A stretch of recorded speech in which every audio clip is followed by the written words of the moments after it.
नमस्कार, मैं हूं आपके साथ उमा पाल और आप देख रहे हैं देश का number 1 channel national live news. आइए अब नजर डालते हैं इस वक्त की बड़ी खबर पर। राष्ट्रीय नेता प्रियंका गांधी ने मंच से भाषण में बोला, मैं आपके बीच वोट मांगने नहीं, आपको जागरूक करने के लिए आई हूं। आप जागरूक हो जाओ और वोट उसी को दो जो आपके और आपके बच्चों के भविष्य के बारे में सोचे।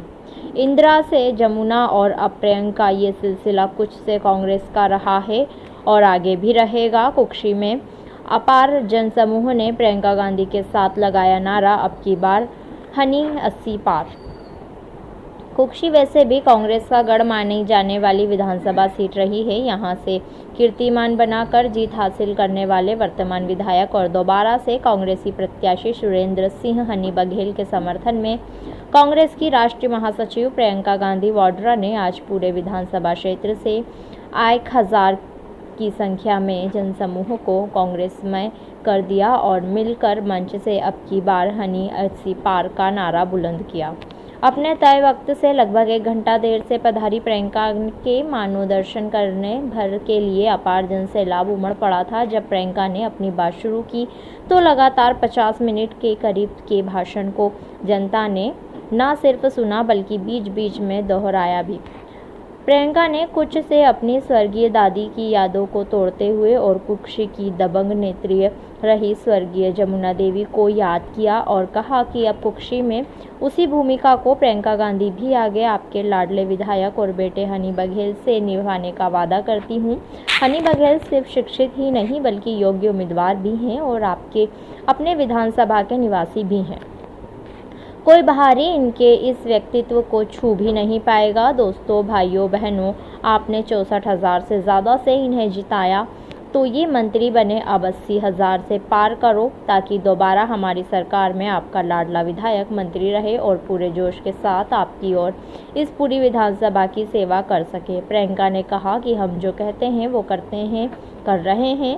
जहाँ जहाँ हमारी सरकार है वहाँ हमने चुनावों में किए गए वादों को पूरा किया है। मुझे पूरा यकीन है आप पूरे प्रदेश में भ्रष्टाचार से दूर हकीकत में काम करने वाली कांग्रेस सरकार को प्रचंड बहुमत देंगे। स्वागत के दौरान प्रियंका गांधी को पारंपरिक आदिवासी रीति रिवाज से सम्मान दिया गया, जिसका उन्होंने मंच से आभार माना। प्रियंका जी को देर करवाने के लिए भारतीय जनता पार्टी की पूरी चाल रही। इंदौर से ही उनको लेट किया गया और उनकी चाल सफल नहीं हुई। उनसे मिलने के लिए, इंदिरा जी की पोती को मिलने के लिए जो जनसमूह है 1 घंटे लेट होने के बावजूद भी वैसा कि वैसा रहा। लाखों की संख्या में भीड़ रही।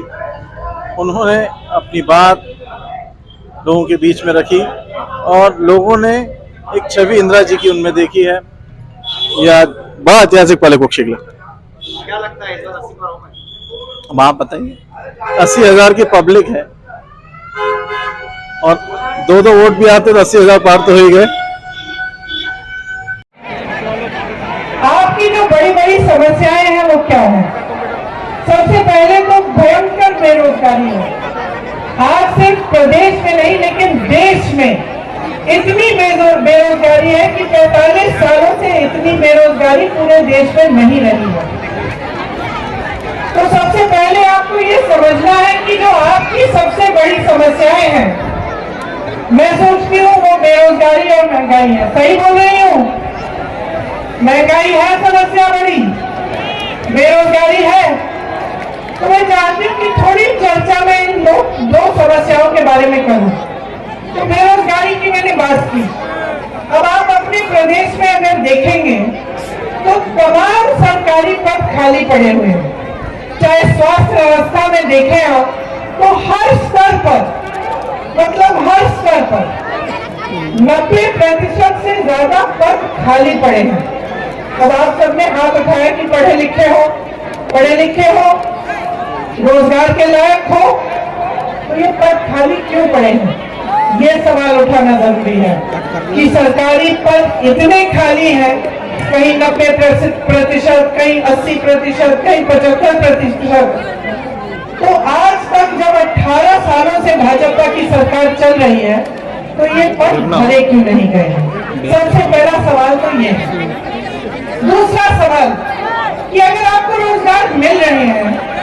मिल रहे हैं, तो इसकी वजह क्या है? क्योंकि ऐसी बात तो नहीं है कि कभी रोजगार नहीं मिले। एक जमाना था, शायद आपके दादों का जमाना, जहां लोगों को छोटे मोटे सरकारी रोजगार मिल जाते थे। कोई पीएम का काम करता था, कोई सरकारी किसी बड़ी कंपनी में काम ले लेता था। उसके बाद आस्ते आस्ते वो कमा के मेहनत करके अपने बच्चों को पढ़ाता लिखाता, और उसके बच्चे आगे बढ़ के कोई और बड़ी नौकरी ले लेते। और वो नौकरियां जिन्होंने गरीबी से तमाम जनता को निकाला, ज्यादातर उस जमाने में कहां से आती थी?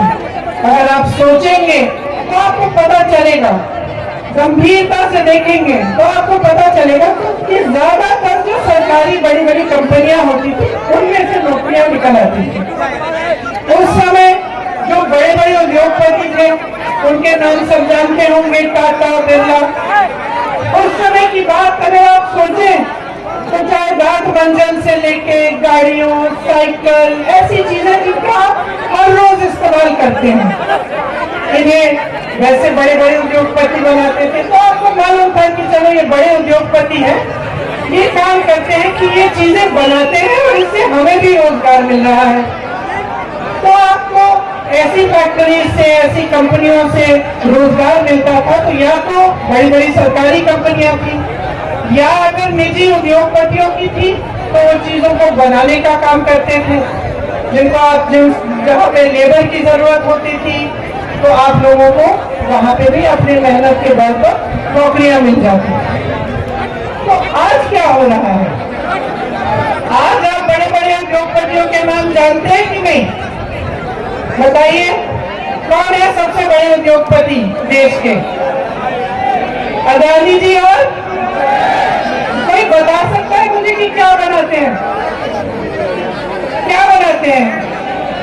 गाड़ी, दांत मंजन, ये खंबे, लाउड स्पीकर, घर के लिए से क्या बनाते हैं? सीमेंट। क्या बनता है? फेसबुक बनाते हैं। चलिए भी एक जवाब है। आप ये नहीं कह सकते कि क्या बनाते हैं, क्योंकि इनके साथ क्या हो रहा है? जो देश की जनता की जो संपत्ति थी, जो बड़े बड़े सरकारी उद्योग थे, जिनको आपकी मेहनत से बनाया गया, आपके लिए रोजगार बनाने के लिए, उनको मुफ्त में सौंपा गया है, कौड़ियों के दाम पे उनको दिया गया है। एक के बाद एक, चाहे आप BHEL ले, आप HAL ले, चाहे रेलवे ले, जहां से आपको रोजगार मिलता था वो तो उनको सौंप दिया। आपकी संपत्ति उनके पास हो गई। वो कुछ बनाते नहीं है, जो आपने बनाया, इस देश ने बनाया, चाहे वो बंदरगाह हो, चाहे वो एयरपोर्ट हो, चाहे कोई भी बड़ी चीज ले लीजिए, वो उनको सौंपी जा रही है। तो आपके रोजगार कहां से आएंगे? बड़ी खबर में फिलहाल इतना ही। फिर मिलेंगे कोई नई बड़ी खबर के साथ। तब तक के लिए नमस्कार, और हमसे जुड़े रहने के लिए हमारे चैनल को लाइक करें, शेयर करें, सब्सक्राइब करें। धन्यवाद।